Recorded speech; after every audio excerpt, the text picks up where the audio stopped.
नमस्कार विद्यार्थी मित्रांनो मी प्राध्यापक डॉक्टर वैभव इंगळे.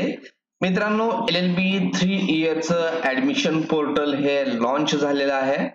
मित्रांनो, बरेचसे कोर्सेस आहेत, त्या सर्वांचं ऍडमिशन आता एका नवीन पोर्टल वरती, ज्याला आपण कॅप पोर्टल असं म्हणूयात, त्यावरून होणार आहे. आता याच्यामध्ये LLB 5 इयरचं रजिस्ट्रेशन सुरू झालेलं आहे. आपल्याला ऍडमिशन साठी अगोदर हा कॅपचा फॉर्म भरायचा आहे. त्यालाच आपण कॅप रजिस्ट्रेशन म्हणूयात. जसं सीईटी साठी फॉर्म भरलेला होता सीईटीचा, तसा कॅपचा फॉर्म भरून आपले डॉक्युमेंट व्हेरीफाय होणार आहेत आणि त्यानंतर आपले डॉक्युमेंट व्हेरीफाय झाल्यानंतर कॉलेज चॉईसेस म्हणजे आपण ज्या कॉलेजला इंटरेस्टेड आहोत ते लिस्ट आपल्याला बनवून सबमिट करायचे आहे आणि त्यानंतर मग ऍडमिशन प्रोसेस सुरू होणार आहे. तर मित्रांनो, या ठिकाणी पाहत असाल तर इथे एक नोटीस आलेली आहे, instructions to candidates to apply for the admission process academic year 2025-26 or view notices or admission timetable. Please click on admission portal academic year 25-26. तर इथं तुम्हाला एक लिंक दिली, त्यावरती जरी क्लिक केला तर या ठिकाणी तुम्ही या पेज वरती येणार आहात. इथे जर तुम्ही पाहिलं तर काही कोर्सेसच्या पुढे अशा प्रकारे ब्लिंकिंग होत आहे न्यू म्हणून, बाकीच्या कोर्सेस पुढे नाहीये आणि त्यामध्येच LLB 3 इयरच्या पुढे आहे, LLB 5 इयरच्या पुढे आहे. आता हे काय आहे तर तुम्ही वरती गेलात तर academic portal for admission year 2025-26 यावरती क्लिक करायचं आहे. हेच कॅपचं पोर्टल आहे. इथूनच तुम्हाला कॅपची रजिस्ट्रेशन प्रोसेस माहिती होणार आहे किंवा इथंच आपल्याला रजिस्ट्रेशन करायचं आहे. तुम्ही या ठिकाणी पाहत असाल तर LLB 5 इयर इंटिग्रेटेड यावरती तुम्ही जसं क्लिक कराल तर या ठिकाणी याचं रजिस्ट्रेशन प्रोसेस सुरू झालेली आहे.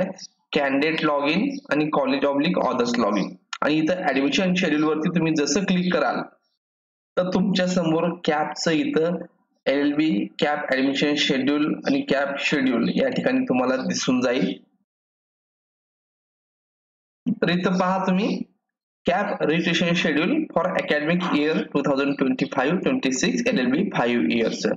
तर 26/6/2025 पासून 10/7/2025 याच्यामध्ये candidate registration and application form filling for MS OMS candidates आणि एज स्क्रुटिनी म्हणजेच आपण जे डॉक्युमेंट अपलोड करतोय ते ऑनलाईन चेक हे 26/6/2025 ते 15/7/2025 या वेळेमध्ये केले जाणार आहेत. जर काही डॉक्युमेंट्स चुकीचे अपलोड झाले असतील, क्लिअर अपलोड झाले नसतील तर आपल्याला तसा एरर मेसेज हा शो होणार आहे आणि ते आपल्याला परत एकदा अपलोड करण्यासाठी आपल्या लॉग इन मध्ये याच वेळेमध्ये सांगितलं जाणार आहे आणि जर काही एरर आला असेल तर आपल्याला परत ते अपलोड करायचं आहे.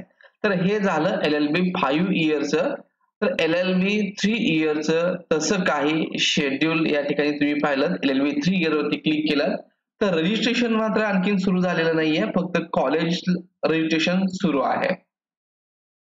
कारण अगोदर जितके काही कॉलेजेस आहेत जसं विद्यार्थ्यांचं रजिस्ट्रेशन होतं तसं सर्व कॉलेजांची काही जी नियमावली आहे, टर्म्स कंडिशन पूर्ण करून त्यांनी CETCL कडे या पोर्टल वरती रजिस्ट्रेशन कॉलेजचं करायचं असतं. त्याच्यामध्ये त्यांचा कोटा किती आहे, मॅनेजमेंट कोटा त्यामध्ये किती असणार आहे, ऍडमिशन प्रोसेस कशी चालणार आहे, हे सर्व कॉलेजला ऍज पर त्यांच्या इन्स्ट्रक्शन नुसार, त्यांच्या टर्म्स कंडिशन नुसार CETCLच्या ते सर्व पाळून ती प्रोसेस फॉलो करावी लागते आणि त्यासाठी कॉलेज रजिस्ट्रेशन या ठिकाणी दिलेलं आहे. थोड्याच दिवसामध्ये इथं कॅन्डिडेट रजिस्ट्रेशन आपल्याला पाहायला मिळेल आणि ऍडमिशन शेड्यूल मध्ये तुम्ही जर इथे क्लिक केलात तर आता कुठल्याही प्रकारचं इथं नोटिफिकेशन येत नाहीये, परंतु 1-2-4 दिवसामध्ये इथं ते शेड्यूल डिस्प्ले होईल आणि जसं हे शेड्यूल डिस्प्ले होईल, जसं रजिस्ट्रेशन स्टार्ट होईल, तुम्हाला कशा प्रकारे रजिस्ट्रेशन करायचंय, काय काय अडचणी येतात या सर्वांची माहिती आपल्या चॅनल वरून भेटत राहील. तोपर्यंत चॅनलला लाईक करा, सबस्क्राईब करा, तुमच्या मित्रांना शेअर करा. धन्यवाद.